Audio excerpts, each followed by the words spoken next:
All right, thanks again, everybody, for taking time out of your day to join our presentation on genetics and cancer. This is Patrick Hall with CancerBridge. I'll be joined by Heather Hampel, who is a genetic counselor and professor of the Division of Human Genetics at the Ohio State Comprehensive Cancer Center. I'm going to just kind of take a few moments to talk through what CancerBridge is, and then we'll pass it over to Heather for her presentation. So, CancerBridge is a cancer-focused navigation service provided by your employer that provides you with immediate one-on-one personalized access to a physician who is an expert in your specific type of cancer. We provide immediate expert guidance at a time of uncertainty. The benefits that you and your family receive include someone knowledgeable who will listen, rapid access to an expert physician in your specific cancer. They'll help you obtain a broader understanding about your specific cancer, and can also help you provide guidance on next steps as well as avoiding mistakes in navigation through cancer care. We really strive to provide immediate answers during a time of crisis in you or your family's lives. And we can also provide resources that go beyond cancer diagnosis or care questions to include things like genetics, like our presentation today, nutrition, as well as other factors. So typically, your immediate family members are covered, and this is defined by your employer. They typically include your parents-in-law, your spouse or partner, your siblings or children. If you have any questions about eligibility, you can check with your HR team or you can call us as well. But yourself as an employee, as well as any of these family members, are eligible to call into the service. They just need to provide your employee ID number. So how does CancerBridge work? You or your family member calls the service. The call is answered immediately by an oncology nurse who will take down information and help connect you to the right resource. You can typically speak to a cancer expert within 24 hours, and then our nurse will follow up with you after that conversation to make sure that all your questions were asked, as well as provide any other resources that may be necessary. So to learn more about CancerBridge, please visit mycancerbridge.com, or again, speak to your HR teams or benefit team. Just some logistics about the webinar. We'll take questions at the end of the webinar through the GoToWebinar questions pane. There's a little screenshot here of what that looks like. If any questions come up after the webinar, or if we run out of time, you can email questions at mycancerbridge.com, and then we'll also be providing a recording of the webinar on YouTube in the next few days. So with that, I'll pass our presentation over to Heather Hampel, who again is a genetic counselor and a professor at the Division of Human Genetics at Ohio State.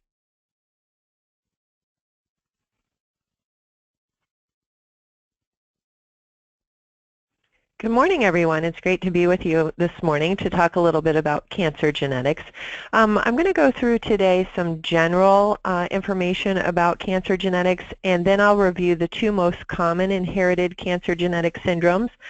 They are hereditary breast ovarian cancer syndrome and Lynch syndrome, just to give you kind of a flavor for the types of things that we test for here in our cancer genetics program at the James. But really, any cancer can have a hereditary component, so these aren't the only two, they're just examples. So our learning objectives for this morning is that by the end of this talk, you'll be able to explain the difference between hereditary and non-hereditary cancers, point out the characteristics of a hereditary cancer family.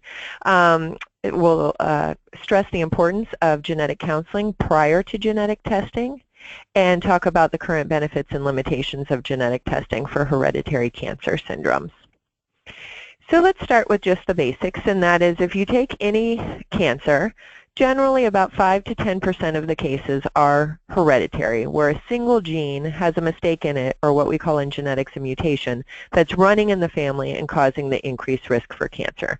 So these are our highest risk families, and we try to identify these families because we can be very helpful in terms of letting people know who did and who did not inherit the gene that's causing the increased risk for cancer in those families so that they can take appropriate surveillance measures.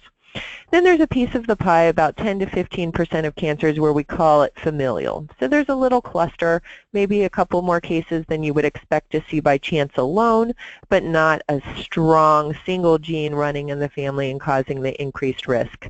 We think that these families are kind of a combination of probably minor genes that influence things like how our body reacts to carcinogens in our environment, but also shared environmental exposures, because families live in the same kind of places, eat the same kind of diets, and are exposed to the same things, and that can make one family slightly higher risk for getting a cancer than the next. And those genes, because they're weaker and harder to find, we can't really do testing for at this time, but what we can do is tell people, based on your family history, you look like you're at an increased risk for this cancer, and as a result, we would like to give you these tailored surveillance guidelines to make sure that you're doing your screening early enough and frequently enough so that if something should happen, it would be caught early when it's treatable. And luckily, the vast majority of cancers are neither familial or hereditary. They're what we call sporadic, meaning that they just pop up by chance alone, not really a hereditary component at all. Age is our greatest risk factor for cancer, and as we all age, we acquire genetic mistakes in our body, in our cells. Usually they die and nothing comes of them, but if one lives long enough and gets enough mistakes, it can become a cancer. So they do say sometimes that all cancers are genetic, but not all are hereditary, and that sounds like an oxymoron, but it is true, because all cancers do have genetic mistakes that are causing the cells to grow out of control, but most of the time they just happened in that cell. They aren't in the rest of the body, and they can't be passed on to the children.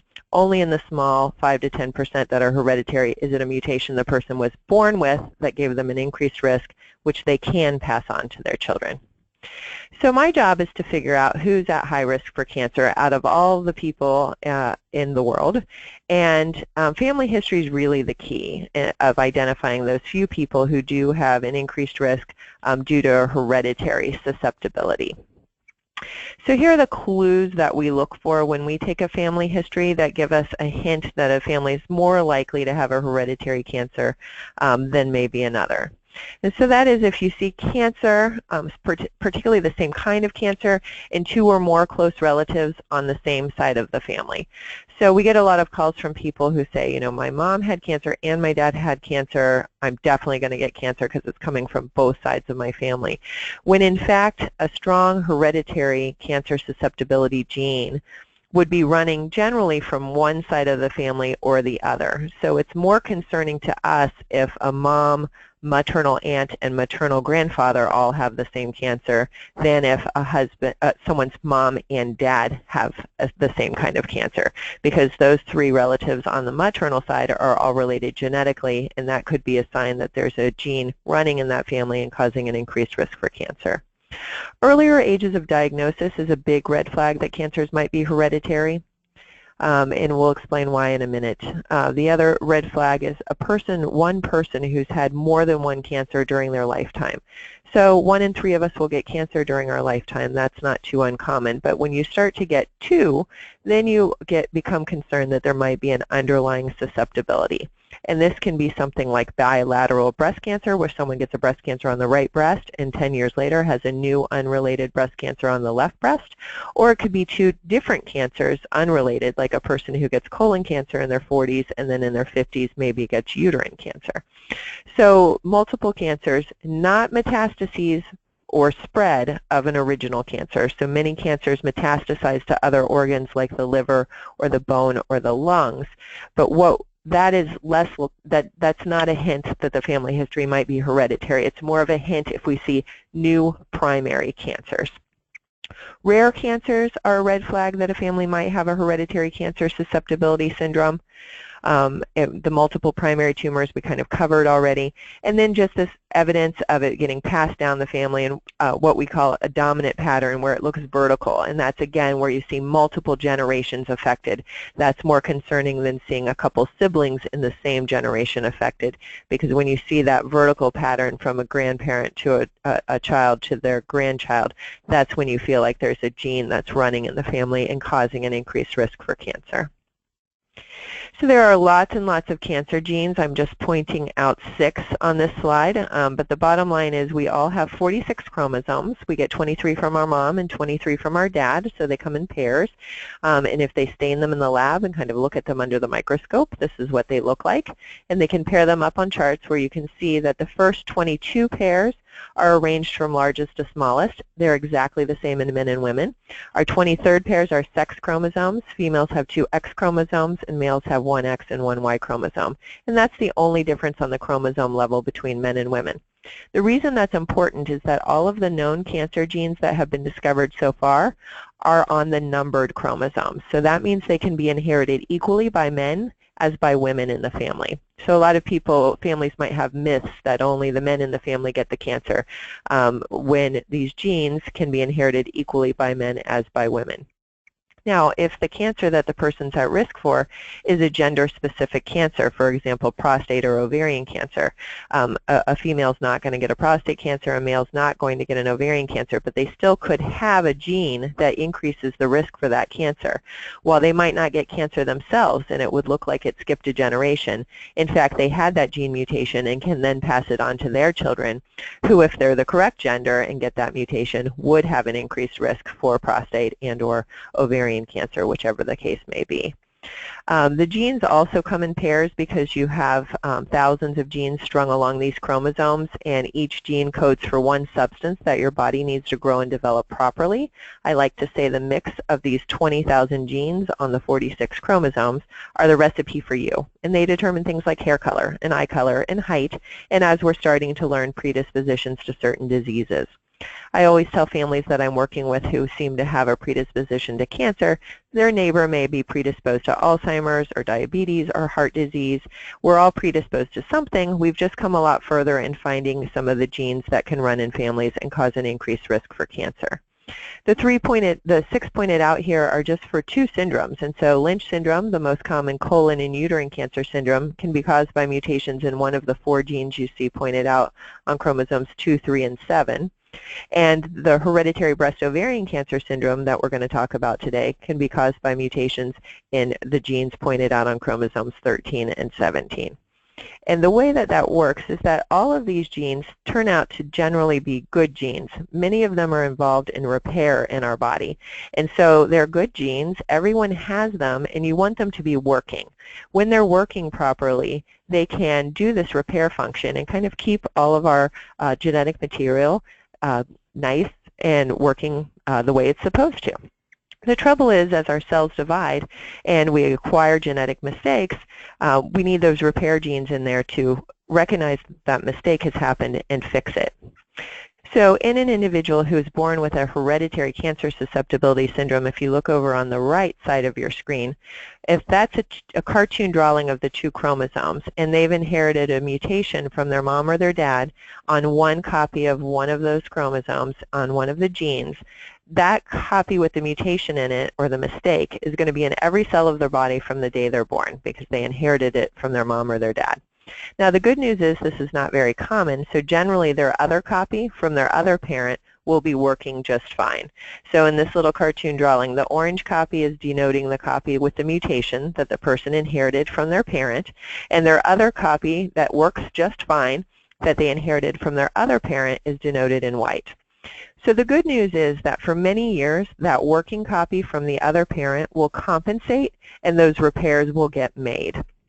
This is why we don't see a lot of childhood cancers with many of our hereditary cancer syndromes. There are some exceptions to that, but for the most part, many of these are adult onset cancer susceptibility syndromes.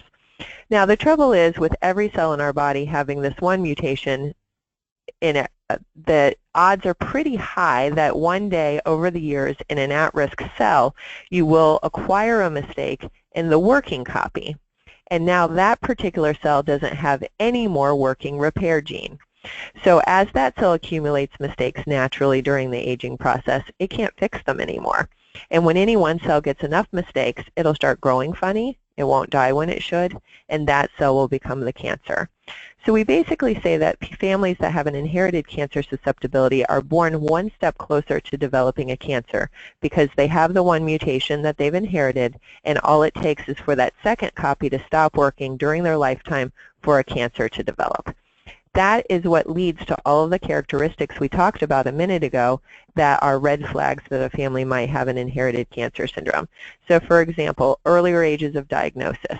It doesn't take as long on average because you're one step closer. So generally cancers diagnosed under age 50 are earlier with some exceptions. And so that might be a red flag that the person had an increased risk due to a mutation that they inherited from their mom or their dad. The multiple primary tumors is due to this as well, because you can acquire that second mistake 1 year in one organ and have, say, a breast cancer, and 10 years later you can acquire that mistake in, say, an ovarian cell, and now you have a new primary ovarian cancer. And so because of having that one mutation in every cell of the body, the odds are much higher in a person with a hereditary cancer susceptibility syndrome that they might acquire more than one new cancer during their lifetime. Multiple generations with cancer, like we talked about, because this gene mutation can run through the family. And then clustering of certain cancers. And the ones we're going to talk about today are breast and ovarian cancer, which go together with the BRCA genes, and colon and uterine cancer, which go together with the Lynch syndrome genes. And just compare this to sporadic cancers. Remember the 75% of cancers that aren't hereditary on the left side of the screen, where you can see a person's born with all of their genes working just fine, but as they age and their cells divide, they could accumulate a mistake. Probably nothing would happen to that cell, but if it lives long enough and gets enough mistakes, that cell could start growing funny, not die when it should, and become the cancer. This is going to take a lot longer, and so we'll see later ages of diagnosis. There's going to be little or no family history of cancer in those families, and single or unilateral tumors. And so as you think about your own or personal family history of cancer, or your friends and neighbors, think about these characteristics, and that can give you a sign whether a family is sort of more or less likely to have an inherited susceptibility. Okay, so what if the cancer is hereditary? So if somebody has a mom or a dad who has a cancer susceptibility gene mutation, that would be like this person on the left called the carrier parent with a capital A. The non-carrier parent, because this is not common, people generally don't happen to get married who both have a hereditary cancer susceptibility syndrome, and so that person would have the two little a's like you see on the right. So these are almost all dominant conditions, and so if your parent has one of these mutations, it boils down to a 50% chance that you would also inherit the copy with the mutation. Your other parent only has working copies to give, but in that case you have inherited the susceptibility for cancer, and you can then pass it on to your children. But it's just as likely that that parent who has the mutation could give you their other copy, the one that works fine. If they give that working copy, the other parent only has working copies to give, and in that case the person has not inherited the susceptibility gene in the family. They have no increased risk for cancer. Their risk goes down to the same as the general public because we know what's been causing the cancers in their family and they didn't inherit it. And they cannot pass it on to their children because if they don't have the mutation, they don't have it to pass on. And so this is very powerful. Once we've identified a mutation in a family, we can tell at-risk individuals with very good reliability whether they have or have not inherited the mutation, whether they need increased surveillance or not, and whether they have a chance then to pass it on to their future children. So genetic counseling is sort of the first step in genetic testing, and a lot of people say, well, why do I have to do that? I don't need any psychoanalysis. And I want to tell you a little bit about what we do during a genetic counseling appointment so that you have a sense of the importance of it. So the purpose is to kind of explain how cancers can be hereditary and to assess a person's own family history. So we draw a big family tree and we assess the likelihood that that family history is hereditary or not. Because genetic testing is a big process and it can be expensive, we want to make sure that people, the right people are getting tested. Moreover, we have to make sure we're testing for the right genes, and so we need to look at what the cancers are in the family and think of all the hundreds of cancer susceptibility genes, which are the ones we need to check in that family based on their history. And we're going to give a tailored risk assessment. We're going to talk about the risk benefits and limitations of doing the testing and help people make a decision. And even if the family history doesn't look hereditary, we're going to make sure that that individual knows what kind of management they need to do to make sure that they're screening for cancer at the right ages and the right frequency so that anything that happens would get caught early when it's treatable. So we take a personal history, we look at records of any cancers or polyps in the colon. We take a family history and we go way back, at least to grandparents, sometimes further. We do some education, like the talk we're having this morning, so that people have an understanding of, why we think their family history is or is not hereditary. Provide the risk assessment, talk about the options for testing and management, and provide follow-up. And so we give the results back. We send letters so that people know what management, we send them to their doctor, hook them up with support groups if they'd like to talk to other individuals who have the same hereditary cancer syndrome.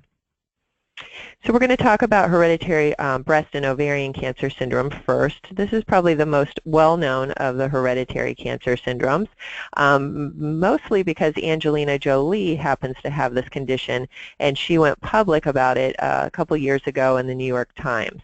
And that has actually significantly increased the number of individuals who've been coming in for genetic counseling and testing.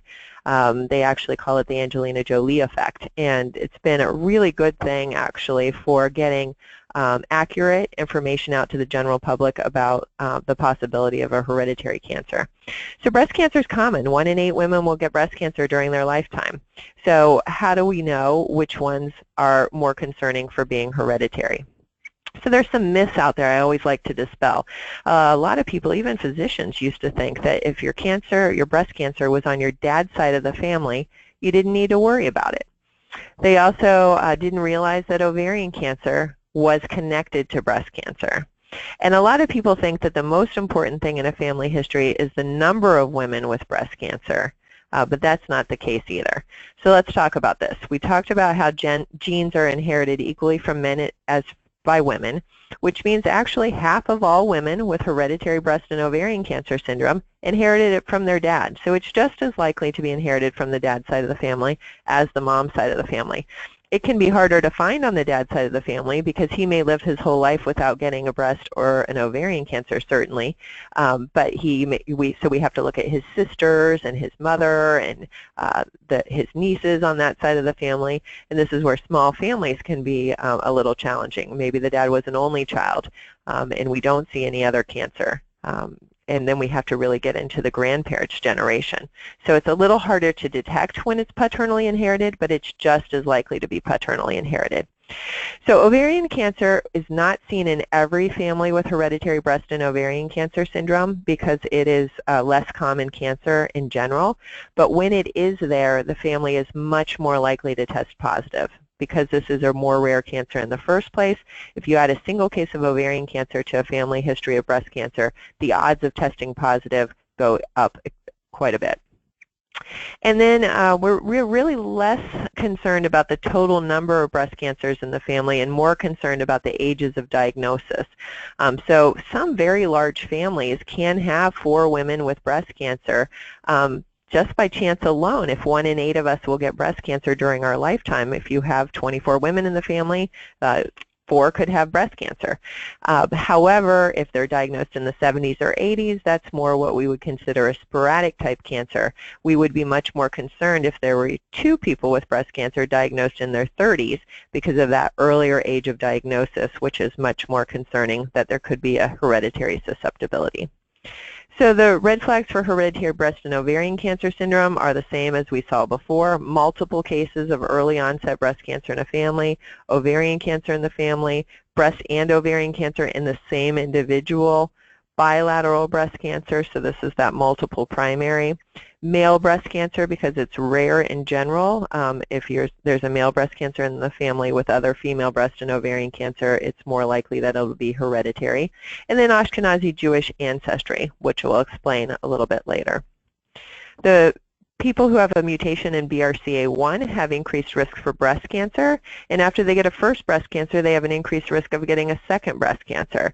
And so because of that, a lot of women now come in to see us as soon as they're diagnosed with a breast cancer to get testing, because that helps them make a decision about whether they might just want to do a lumpectomy or a mastectomy on one side, versus if they have the hereditary cancer gene, they might do a mastectomy on both sides to prevent them from getting the second breast cancer in the future. The ovarian cancer risk is quite high with these gene mutations, around 45% for BRCA1. The general public has a 1.5% risk for ovarian cancer and a 12% risk for breast cancer for frame of reference. And we think there's probably an increased risk for prostate cancer in men who have mutations in the BRCA1 gene as well. BRCA2 has similar breast cancer risks. The ovarian cancer risks are a little bit lower, but they're still significantly increased. And this gene has a wider tumor spectrum. This gene has the increased risk for male breast cancer, prostate cancers, laryngeal, we've heard of melanomas, and very strikingly seems to be an increased risk for pancreatic cancer. So much so in fact that if there's a family with 2 or 3 cases of pancreatic cancer, there's about a 12% chance that they actually have a mutation in the BRCA2 breast cancer gene, even if there haven't been any breast or ovarian cancers in the family. This is what a family history that we would draw would look like, where you can see actually 4 generations. The arrow points at our patient who had breast cancer diagnosed at 33, and she's now 42. Her dad had prostate cancer. This came from his side of the family. He inherited it from his mother, who actually never got a cancer. And so the mutations carriers don't have 100% risk for cancer, so you can see skip generations when the person had the mutation but just got lucky and never got cancer. Then we see the great aunt with ovarian cancer and the great grandmother with an early onset breast cancer. And so this is an example of a BRCA mutation positive family. What's the relevance of the Jewish ancestry? Well, it turns out there's 3 particular mutations in BRCA1 and BRCA2 that are very common in Jewish individuals. So 1 in 40 Jewish individuals has one of these 3 mutations, regardless of their family history, whereas the carrier rate for BRCA1 and 2 mutations in non-Jewish individuals is 1 in 400. So it's a 10-fold increased chance just from the ancestry. These 3 particular mutations, 2 are in BRCA1 and 1 is in BRCA2, account for 95% of all Jewish individuals with hereditary breast and ovarian cancer syndrome. So much so, in fact, that we can do a less expensive test and just check for those 3 mutations if we know our patient is of Jewish ancestry. And so our patients often wonder why we ask their religious background, and this is why. And there's other we call these founder effects. There's other founder effects that are known. For example, everyone in Iceland who has hereditary breast ovarian cancer has the same mutation in the BRCA2 gene. So if I knew I had a patient from Iceland, I could just simply check for the mutation that's common in Icelandic individuals. For most Americans who are not Jewish, the mutation could be anywhere in the gene, so we have to check the genes completely, which is a little bit more expensive. This is just to give you a sense of the likelihood that someone would test positive for a mutation in BRCA1 or 2. This is for women who have breast cancer under age 50. If they don't have any other history, there's an 8% chance that they'd test positive. If they have another relative with breast under 50, they move up to a 25% chance that they would test positive. And then the last line, you see that if a person with breast under 50 has another relative with breast under 50 and a relative with ovarian cancer, and they themselves have had either bilateral breast cancer or breast and ovarian cancer, we're up to an 81% chance that they'll test positive for a BRCA1 or 2 mutation. So we can give these exact odds to individuals that we provide counseling to so they know the likelihood that they'll test positive. This is a busy slide, but I just want to tell you there's been some significant advances in cancer genetics in the last 2 years so that the testing has become better, less expensive, and many, many more genes can be tested. So if someone saw us 5 years ago and had BRCA1 and 2 testing done and tested negative, but they had a very significant family history, they may want to come back in and repeat their testing. This is a study looking at 708 families that look like they had hereditary breast ovarian cancer, and doing a new gene panel where they were tested for mutations in lots of genes, not just BRCA1 and 2. Out of the 708 individuals, 15% had a mutation in one of the cancer genes. You'll notice about 59% of those with mutations, or 9% of the total, did have a mutation in BRCA1 or 2. Those are the big pieces of the pie on the right side. But significantly, 31% had a mutation in a different gene that they may not have been tested for previously because testing wasn't available for all of these genes before the advances that have happened in the last couple years. And so we can do better testing now than we did in the past. It's actually become less expensive, and it's being covered much by insurance companies. And so if someone was thinking about getting tested in the past but didn't have coverage, it might be time to come back in. If they got tested in the past only for BRCA1 and 2 and it was negative but the family history was really strong, it may also be time to come back in. Okay, if somebody has hereditary breast and ovarian cancer, what do they need to do? Well, they're going to start checking their own breasts for lumps at 18. They're going to have a doctor check their breasts for lumps once or twice a year starting at age 25. Then from age 25 to 29, they're actually going to start annual breast MRI screening. Then at 30, all the way up to 75, they're going to alternate between a mammogram and a breast MRI. So they're getting much more intensive breast screening than the general public who does mammogram only starting at age 40. After age 75, they kind of decide what to do on management based on the person's health status. If they're doing well, they continue screening. If they've got a lot of other health problems that are bigger problems, they might stop the screening. There's some medications that can be taken that decrease the risk for breast cancer, so that's an option. And many women who test positive consider having their breasts removed ahead of time before they get cancer to keep from getting cancer in the first place. This is called a prophylactic mastectomy, and this is one of the surgeries that Angelina Jolie elected to have when she found out about her BRCA1 mutation. It will decrease the risk by 90 to 95%, so an individual goes back to actually less than the general population risk. For ovarian cancer, we don't have a good screening test, and so at this point, the only thing we can do about the ovarian cancer risk is actually to recommend that the ovaries be removed, both the ovaries and the fallopian tubes between the ages of 35 and 40 if they're done having children. If someone's not done having children, obviously they wait until they're done. And they do a careful surgery to make sure that there's no cancer going on at the time of the surgery. The only other thing that has been shown to be effective with reducing ovarian cancer risk is oral contraceptive use, but that might slightly increase the breast cancer risk, so that one just has to be weighed based on kind of the risks and the benefits. I'm going to switch over to talk about colon cancer now, and the most common inherited form of colon and uterine cancer, which is known as Lynch syndrome. So very similar features to hereditary breast ovarian cancer syndrome, just different cancers.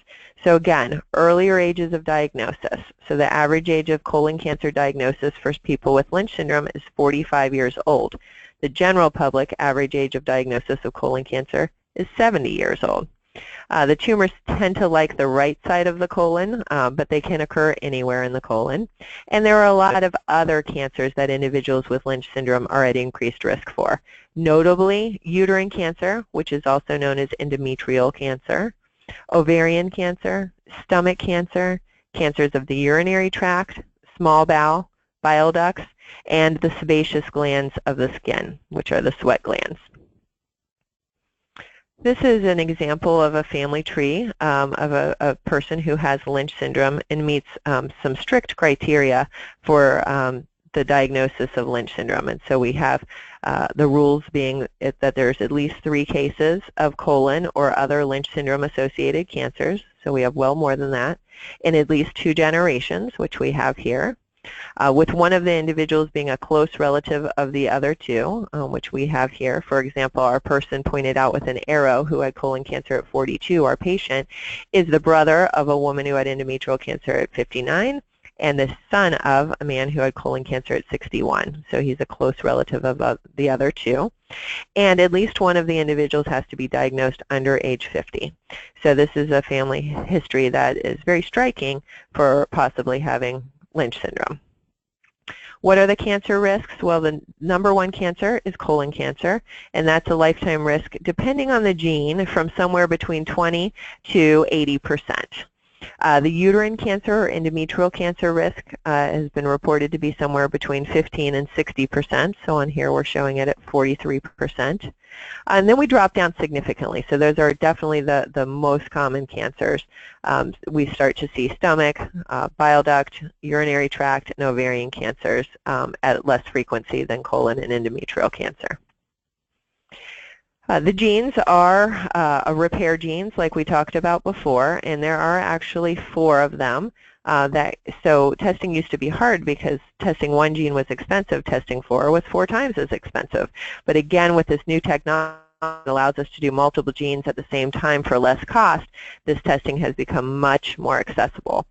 We often do a test actually on a person's tumor for a couple characteristics that are more common in the tumors of people with Lynch syndrome.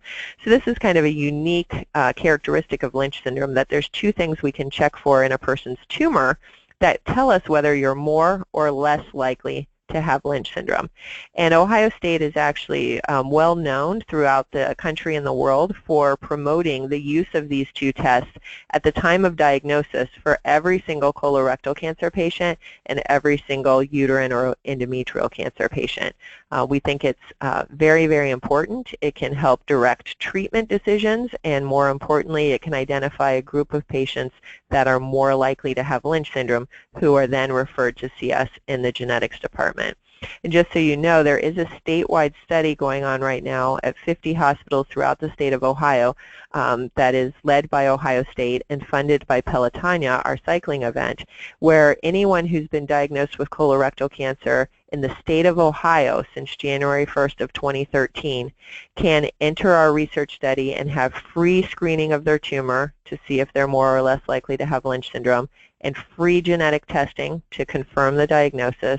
And if they are found to have Lynch syndrome, all of their at-risk relatives are eligible to join the study and also have free genetic counseling and testing. So if you or a family member or a friend have been diagnosed with colon cancer in Ohio since January 1st of 2013 and haven't heard about that study, please contact us and we would be happy to enroll you. So what's the management for someone who has Lynch syndrome? Well, these are very preventable cancers. A lot of people don't realize that a colonoscopy will actually prevent a colon cancer as long as we start them early enough and do them frequently enough. And the reason for this is that the vast majority of colon cancers start as a polyp, and so when they go through with the colonoscopy camera and see any polyps, they remove them. They've stopped a cancer before it starts. So the general public, again, starts to get colon cancer in the 50s. The average age is 70. So in the general public, we can start our colonoscopies at age 50 and go once every 10 years. If somebody has Lynch syndrome and has these very high risks for colon cancer, they actually have to start their colonoscopies in their 20s and go every 1 to 2 years. But by doing this, we should be able to remove polyps and prevent them from getting cancer. And we have some good data that I'll show you in a minute that is very effective. Now, if somebody has Lynch syndrome and they get diagnosed with colon cancer, they often might elect to have their whole colon removed because of the high chance of getting 2nd and 3rd colon cancers during their lifetime. But many people will just take the segment out with the cancer because this colonoscopy screening is so effective. What about uterine cancer and ovarian cancer? Both are elevated with Lynch syndrome. So this is another situation where you can try some screening with ultrasounds and endometrial biopsies in the 30s. They do catch some endometrial cancers early, but there's no evidence that it changes outcomes because uterine cancers tend to get diagnosed early anyway and do well. But because we don't have an effective screening for the ovarian cancer, many women with Lynch syndrome elect to have complete hysterectomies with removal of their uterus, ovaries, and fallopian tubes once they're done having children. But again, then we've prevented, or 3 of the top cancers with Lynch syndrome are preventable through this management. This is just a study in Finland with people who had Lynch syndrome who were told to get colonoscopies every 3 years because they had nationalized medicine there and that's what they could afford. And they followed them for 15 years. And as you might expect, in the group that was doing their colonoscopies, there were far less colon cancers, 4% versus 12%. But most importantly, in the group that was doing their colonoscopies, no one died of their colon cancer, whereas 9 individuals died of their colon cancer in the group that was not doing their colonoscopies. So we knew by going every 3 years we could prevent colon cancer deaths and reduce the incidence of colon cancer in the first place by about 65%. And this is why in America we now recommend to go every 1 to 2 years to try and prevent those cancers in the first place. Okay, so I'm going to give an overview summary of what we've kind of talked about in general, and then leave us a nice chunk of time for questions and answers. So you might be thinking, when should someone consider coming in for genetic testing? Well, if they have a significant family cancer history, if they have a reasonable likelihood of testing positive, and again, we can tell them that if they're concerned at all, come see us in Cancer Genetics and we can tell them the likelihood that they would test positive. If the results are going to change their management, and if they just want the information. When should it be considered? Part 2, always in the context of genetic counseling. I've had so many scenarios where people have had genetic testing ordered without counseling, and unfortunately the wrong test was ordered, or they got their positive results in a not optimal setting, or results have been misinterpreted. And so it's really important to do this with an expert who can make sure that the right test is ordered and that you get the appropriate management and interpretation of your results. And it's easier to kind of prepare for the possible implications of a test before you get the results instead of getting surprised by them afterward. The pros and cons, it's going to improve cancer risk management. It's going to provide individuals information for themselves and their family members. You might change some lifestyle decisions based on this information. Testing was limited in the past. I would say it's getting very much better. The results indicate that someone has an increased risk of getting cancer, but it's not 100%. And people used to worry a lot of insurance issues and confidentiality. But the good news there is that there's now a federal law in place since 2009 called the Genetic Information Non-Discrimination Act, which says you cannot be discriminated against in health insurance or employment based on genetic test results, and they can't be considered a pre-existing condition. So this has made people feel much more comfortable about proceeding with genetic counseling and testing. Keep in mind that one person's results have implications for the entire family, and some family members are less excited about this kind of information than others. And so it's always interesting when we find a mutation in the family as we get to meet the cousins and the aunts and the uncles and nieces and nephews, how some people react well to the information and want to know, but other people can even get angry because this wasn't something that they wanted to know, and they prefer a denial coping mechanism.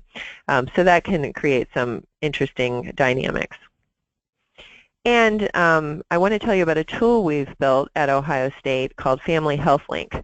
It's online, it's free, the URL is listed on the screen, and you can enter your own family history into that tool. It takes about 10 to 15 minutes depending on how large your family is, and it will provide you with a risk assessment of how likely it is that your family might have a hereditary cancer susceptibility syndrome or a hereditary cardiovascular cardiovascular syndrome, which we have not talked about today.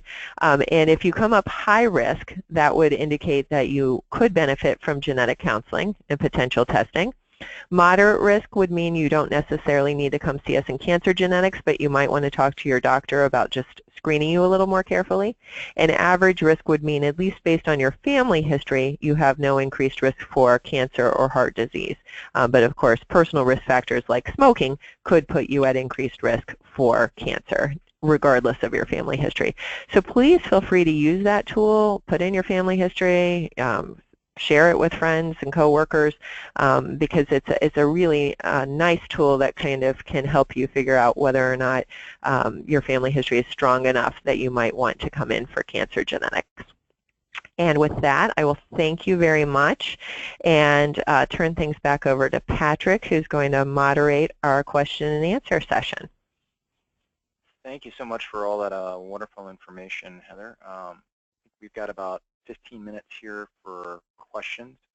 So again, enter questions into the GoToWebinar questions pane, and if we do run out of time, you can always email questions@mycancerbridge.com as a follow-up.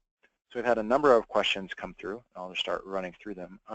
First off, what can one expect as a cost for genetic screening? Is it covered by insurance? Like, how do you think through that or help people? That's a very good question, and that's another thing that's improved dramatically in the last couple of years. So for frame of reference, about 3 years ago, the BRCA1 and 2 genes, the lab who had discovered them held a patent on them, and they were the only lab in the country allowed to do the test. So the test for those 2 genes actually cost around $4,500, which is very cost prohibitive. Many people's insurance did cover it, but even if you owed 20% of that, that's a healthy chunk of money. The Supreme Court actually overturned the patent in the summer of, I want to say, 2013 or 2014. And as a result, many other labs have started doing genetic testing. And competition is a good thing because that has driven down the cost. In addition, some new technology was developed around that time that, again, allows us to test a lot of genes at the same time for less cost. So that there's lots of options out there. One lab that I use frequently can test up to 79 different cancer genes at the same time for $1,500. So a third of the cost for 40 times more genes. And we have found that insurance is covering this very well, with many people having a $100 out-of-pocket or less. So keep in mind there are 2 charges for the whole kit and caboodle, one for seeing the genetic counselor, but that's billed like a regular specialist visit and covered similarly, so it might be a specialist copay, and then the test, and on average people owe $100 or less, and the nice part is you go in knowing, so you don't get surprised afterwards. So we have labs that pre-authorize everything beforehand and let you know ahead of time exactly what your cost is going to be out of pocket, so that if it's something that you can't afford, you can cancel the test. One lab now has a prepay option for people who don't have coverage, and the prepay option is $475, which again is very accessible. So that's been a big improvement. That's great. It's good to hear that the courts and the insurance landscape is keeping up with the science. So yes, they were a little behind, but they're catching up. Yeah, catching up. Yep. So we had some specific questions here too about types of cancer. So is Lynch syndrome equally common in men and women? Yes, it is, and it is actually, some people believe, a little more common than hereditary breast ovarian cancer syndrome, but far less diagnosed. So we haven't had an Angelina Jolie type of star who's kind of brought Lynch syndrome out into the kind of public knowledge. And so a lot less people know about it. I think it's not as intuitive to think that colon and uterine cancer go together, like who would think that? And so we find that far less people have been diagnosed with Lynch syndrome, even though we believe it's actually more common than hereditary breast ovarian cancer in the general public.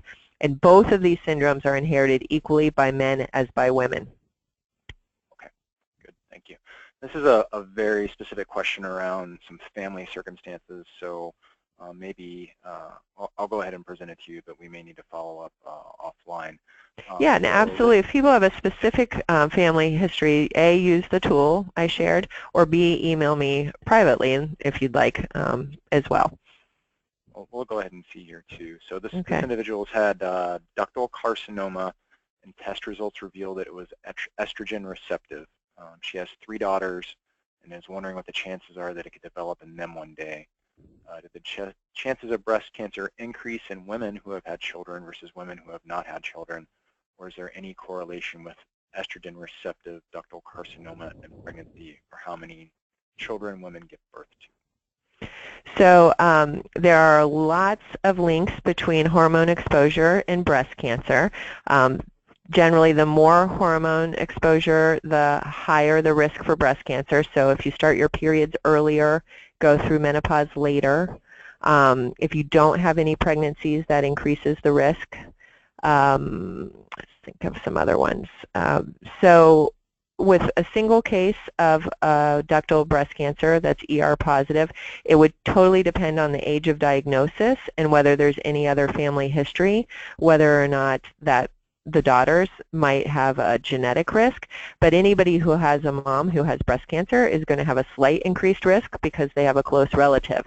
And so we have some models that we can put in the person's weight, their height, when they started their periods, if they've had any if they've gone through menopause, if they're taking any hormone replacement therapy, if they've ever had any breast biopsies, and it takes all of these things into account and gives the daughters an exact lifetime risk for breast cancer. So if they're concerned, this is something that we provide. So some people come and see us for that even when it's not a genetic testing situation. The risk is not high enough that warrants genetic testing, but they want to know what their risk is and when they should start their screening and how frequently they should go. Thanks for that. One other thing, yeah. Sorry, I should mention, there is one other thing about hormone receptors. So we have some data that people with triple negative breast cancers, so these are people whose estrogen receptors are negative, their progesterone receptors are negative, and their HER2/neu is negative on their breast cancer, they are much more likely to have a BRCA1 mutation. So much so that we now recommend that anyone diagnosed under age 60 with a triple negative breast cancer should see us in Cancer Genetics, even if they don't have any family history. So I'm glad that she brought up the hormone receptor status because triple negatives actually do have a higher likelihood of testing positive. Okay. Going back to the topic of testing for certain mutations based on ancestry, is this risky by not? Is this risky by not choosing the option to test for everything? So is this a money-saving test process to kind of yes. So that's a great point, and I think increasingly we realize maybe somebody's maternal family history is Jewish, but their paternal side is non-Jewish, and so in that case you don't want to restrict yourself to just the Jewish mutations, particularly if the family history is all on the side of the family that's non-Jewish. I think when testing was more expensive and more laborious, we did anything we could to try and reduce the cost and increase the likelihood that we'd find something. But now with those new developments with the panels and the decreased cost, I think some of the new labs don't even offer the Jewish mutation panel. They say just order all of the breast cancer genes together. It's not going to cost any more, and it'll be more thorough just in case you happen to be one of the 5% of Jewish individuals who has a different mutation in BRCA1 or 2, not one of the 3 common ones, which happens. So I think that's a great point, and I think that now that testing is becoming less expensive and more reliable, we probably will move away from doing ancestry-based testing and more broad-based testing. Okay, yeah, that makes sense. Thank you. If there is a hereditary gene mutation, will different types of cancer be seen, or is it usually the same kind of cancer occurring in multiple generations? So it's usually a certain set of cancers, but it is hard for people to know what all of the cancers are that go together. So we've talked about 2 today, the breast and ovarian cancer with the BRCA genes, and then the Lynch syndrome, which causes colon, uterine, but also stomach, ovarian, biliary tract, urinary tract, and unusual skin cancers. And so that's a pretty long list. We don't know why certain genes like certain organs and cause those cancers, but yes, a mix of cancers in a family that are seemingly unrelated is less likely to be hereditary than the correct combination. And the trick is that not everybody knows what the correct combinations are. So there's some endocrine neoplasia syndromes, for example, that cause overgrowth of the parathyroid gland, medullary thyroid cancers, and cancers in the adrenal glands called pheochromocytomas. So I can't expect that the general public would know that those 3 cancers go together, but that's when the doctor has to step in and say, this doesn't look right. We need you to go see Cancer Genetics. Okay. I think you may have just hit on this in the presentation as well as in that answer, but is uterine cancer one of the cancers indicated in genetic testing?